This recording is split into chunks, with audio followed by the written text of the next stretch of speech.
कहते हैं कहना मुश्किल है, पर अगर ना कहो तो दिल में घुटन हो जाती है, इसलिए ये चिट्ठियां काम आती हैं, जैसे आज तानिया लिख रही है। हाय सैयद, 4 साल हो जाएंगे हमें मिले हुए, एक दूसरे को जानते हुए और पहली बार गले लगाए हुए। दिल्ली से थक चुकी थी मैं, रिश्तों के बोझ से, काम की थकान से अंदर से खाली हो चुकी थी। जन्नत है कश्मीर, कुछ भी उम्मीद नहीं थी, बस सिर्फ खुली हवा में, खुले आसमान में कुछ दिन बिताना चाहती थी।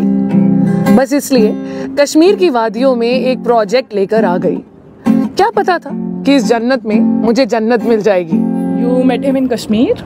हाँ, किस्मत में था कि वहाँ काम करना मिला और उस सुबह तुम्हारी से मिलना। तुम्हारे ऑफिस आई, काफी मेकअप किया था, अच्छे से तैयार होकर आई थी। मैंने सुबह तुम्हें गुड मॉर्निंग कहा।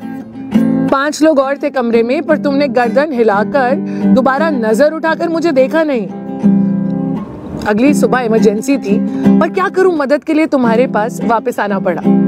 इस बार बिल्कुल सिंपल थी, एक कुर्ते में, कोई मेकअप नहीं, कोई फैंसी बैग नहीं, ऐसे ही आ गई। चाय लेंगी आप? और मैंने हाँ इसलिए करी क्योंकि तुम्हारे साथ 15 मिनट और मिल जाते। तो ये लव एट फर्स्ट साइट है? पता नहीं, पर शायद कह सकते हैं। लेकिन तुम और मैं इतने ऑपोजिट हैं, तुम्हें बात करना बिल्कुल पसंद नहीं, और यहाँ मैं हूँ जो चुप ही नहीं होती। अगले कुछ दिन हम मिलते, बात होती, मैं तुमसे बातें करना चाहती थी, पर तुम गुड मॉर्निंग और गुड इवनिंग के आगे बढ़ते ही नहीं। आई गॉट इरिटेटेड और मैंने तुम्हें मैसेज कर ही दिया, सुनो I don't like what's happening, मैं दिल्ली वापस जा रही हूँ। और इंस्टेंट रिप्लाई आया था तुम्हारा, डिनर पर चलें? And I smiled. 26 मार्च 7:30 बजे ऑफिस के बाद तुमने मुझे पिक किया और पहली चीज बोली, बिना मेकअप ज्यादा अच्छी लगती हो। हमारी पहली डिनर डेट एंड पूरी लाइफ बदल गई। जिन चीजों से भागती थी उनको एक मकसद मिलने लगा। वो रात अलग थी, वो अलग जुनून था। 5 घंटे हम एक दूसरे को जानने में कैसे बिता चुके थे पता नहीं था। कभी लगता मेरे सवालों के जवाब में तुम हो, कभी लगता कि शायद तुम्हारी बातों में मैं हूँ। सब कुछ वैसा था ना जैसे एक सपना होता है। पर ये सपना तो नहीं था ना? लेकिन टूटा बिल्कुल सपने जैसा। सुबह उठी तो चेहरे पे मुस्कान थी और तुम्हें मैसेज करने ही वाली थी जब तुम्हारा मैसेज आया। रिश्तों को झूठ पर बनाया तो रिश्ता कैसा, तुम्हारा दिल तोड़ूं तो दोस्त कैसा। एक सच है जो झूठ नहीं हो सकता, मैं शादीशुदा हूं, आई एम मैरिड। ठंडी पड़ गई थी मैं, हाथ जम गए थे, वादियों की सर्द हवा ना दिल के अंदर चुभने लगी थी। बस कोई एक्सपेक्टेशन नहीं, कोई कमिटमेंट नहीं, सिंपल रखेंगे इस रिश्ते को, यही तय किया और 1.5 साल बाद मैं दिल्ली वापस आ गई। So is it the end?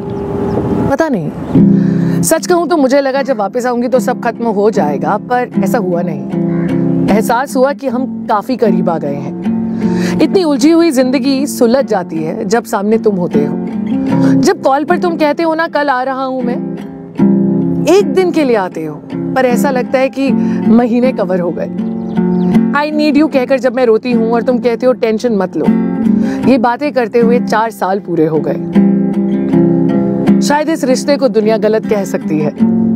कोई मुझे पागल कहता है, कोई इमोशनल फूल, कोई इम्प्रैक्टिकल और टोटली रॉन्ग। जानती हूँ हमारा मिलना इस जन्म में तो मुमकिन नहीं है, पर जितना है मैं उसमें खुश हूँ। कैसे समझाऊं इस दुनिया को कि जबरदस्ती रिश्तों से साथी मिल जाता है पर साथ नहीं। इस चिट्ठी में मेरा शुक्रिया है। जिंदगी में हजारों रिश्तों में घिरी अकेली चल रही थी मैं, मेरी मुस्कान बचाने के लिए, प्यार से मिलाने के लिए और हर आंसू को गिरने से पहले रोकने के लिए। तुम्हारा शुक्रिया। बेनाम सही, गुमनाम सही, मेरी जिंदगी हो तुम। तानिया।